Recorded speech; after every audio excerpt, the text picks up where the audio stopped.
Assalamualaikum warahmatullahi wabarakatuh. Sampurasun. Saya Lina Asih Purwanti, calon guru penggerak angkatan 7 dari Kabupaten Purwakarta, Provinsi Jawa Barat. Unit kerja UPTD SD Negeri 1 Citalang. Kali ini saya akan merefleksi tentang pemikiran, filosofi Ki Hajar Dewantara, serta implementasinya di sekolah. Menurut pemikiran Ki Hajar Dewantara, tujuan pendidikan adalah menuntun segala kodrat yang ada pada anak-anak, agar mereka dapat mencapai keselamatan dan kebahagiaan yang setinggi-tingginya, baik sebagai manusia dan sebagai masyarakat. Semboyan pendidikan menurut filosofi Ki Hajar Dewantara adalah ing ngarso sung tulodo, artinya di depan memberi contoh.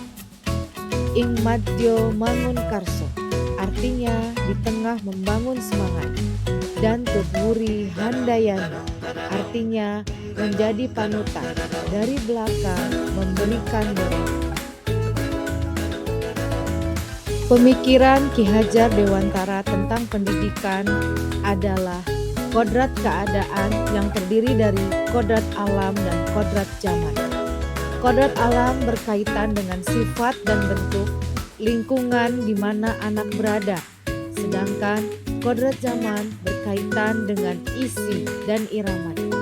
Kedua kodrat ini berkaitan dengan nilai-nilai dan sifat-sifat kemanusiaan peserta didik. Konsep pemikiran Ki Hajar Dewantara selanjutnya adalah asas trikon, kontinuitas. Artinya kita harus bergerak dan berpikir maju ke depan tanpa melupakan sejarah. Konvergensi artinya pendidikan itu harus berasaskan memanusiakan manusia dan memperkuat nilai kemanusiaan. Konsentris, pendidikan harus menghargai keragaman dan memerdekakan pembelajaran. Setiap peserta didik memiliki keunikan masing-masing. Konsep pemikiran Ki Hajar Dewantara selanjutnya adalah prinsip perubahan budi pekerti. Budi mencakup cipta, rasa, dan karsa, sedangkan pekerti mencakup tenaga dengan olahraga, olah tenaga untuk memperkuat jasmani. Oleh sebab itu, pendidik hanya dapat menuntun tumbuh atau hidupnya kekuatan kodrat yang ada pada anak-anak. Ki Hajar Dewantara mengibaratkan peran pendidik seperti seorang petani. Dengan demikian, pendidikan adalah menuntun anak sesuai dengan minat dan bakatnya. Kemudian, pendidikan sejatinya adalah berhamba kepada anak. Pendidikan yang humanis dengan konsep sistem Among memberikan teladan, memotivasi, dan memberi dorongan. Dan perlunya penanaman budi pekerti yang baik dalam pendidikan. Sedangkan anak-anak diibaratkan seperti biji tumbuhan yang disemai dan ditanam di lahan yang telah disediakan oleh Pak Tani. Anak-anak itu bagaikan bulir-bulir jagung yang ditanam. Apabila biji jagung ditempatkan di tanah yang subur dengan mendapatkan sinar matahari yang baik, pengairan yang baik, maka meskipun bibit jagung adalah bibit jagung yang kurang berkualitas, dapat tumbuh dengan baik karena perhatian dan perawatan dari Pak Tani.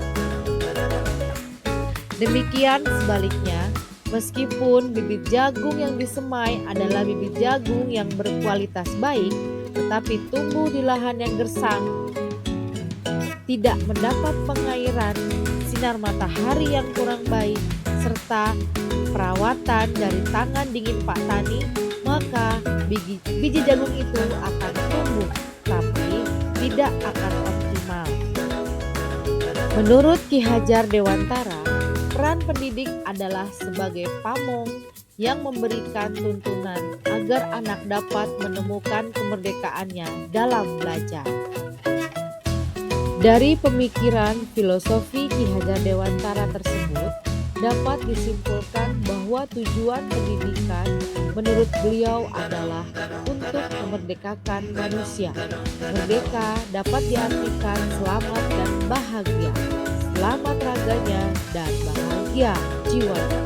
Dalam proses pembelajaran, guru hendaknya dapat menuntun peserta didik mendapatkan keselamatan dan kebahagiaan dengan cara menghamba kepada peserta didik.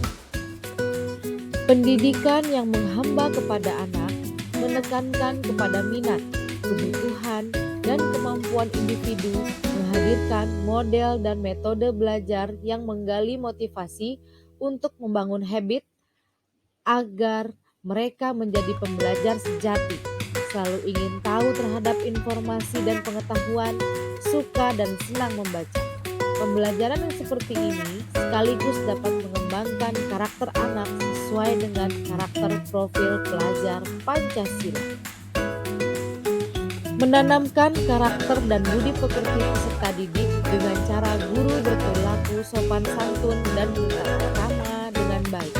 Karena peserta didik akan meniru kita sebagai guru. Membuat perencanaan pembelajaran yang variatif berdasarkan kebutuhan peserta didik dan mengaitkan materi dengan kehidupan nyata. Di sekolah, kegiatan pembelajaran yang saya lakukan dapat saya lakukan di dalam maupun di luar kelas dengan memberikan kebebasan penuh kepada peserta didik untuk aktif dalam pembelajaran agar peserta didik bebas berpendapat, mandiri, kreatif, sehingga pembelajaran jadi menyenangkan.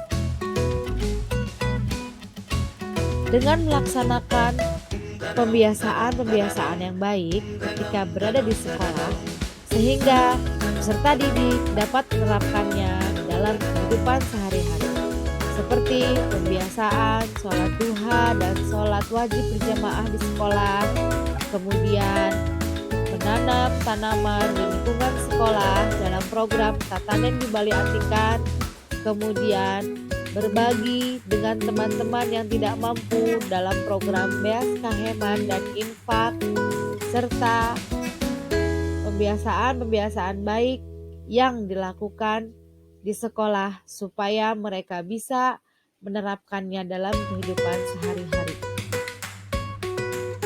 Tantangan dan solusi penerapan pemikiran Ki Hajar Dewantara di kelas dan di sekolah. Tantangan kesiapan guru dalam menerima perubahan. Solusinya, guru harus meningkatkan kompetensi diri dan selalu mengupgrade informasi terkait pendidikan. Guru sebagai pelaku utama dalam dunia pendidikan hendaknya harus siap dalam setiap perubahan.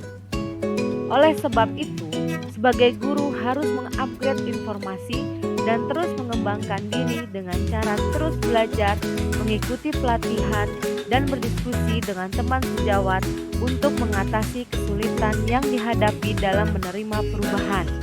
Tantangan yang kedua adalah kurangnya fasilitas yang dimiliki oleh sekolah. Solusinya, melengkapi fasilitas yang dibutuhkan dan guru harus kreatif dalam merancang pembelajaran. Di sekolah seperti laboratorium, perpustakaan yang minim buku, dan ruang komputer dan jaringan internet yang tidak stabil. Ini membuat kegiatan belajar mengajar tidak berjalan dengan optimal. Pihak sekolah dengan segala keterbatasannya mencoba melengkapi kekurangan tersebut secara bertahap. Selain itu, sebagai guru kita dituntut untuk kreatif sehingga pembelajaran tetap menarik bagi siswa.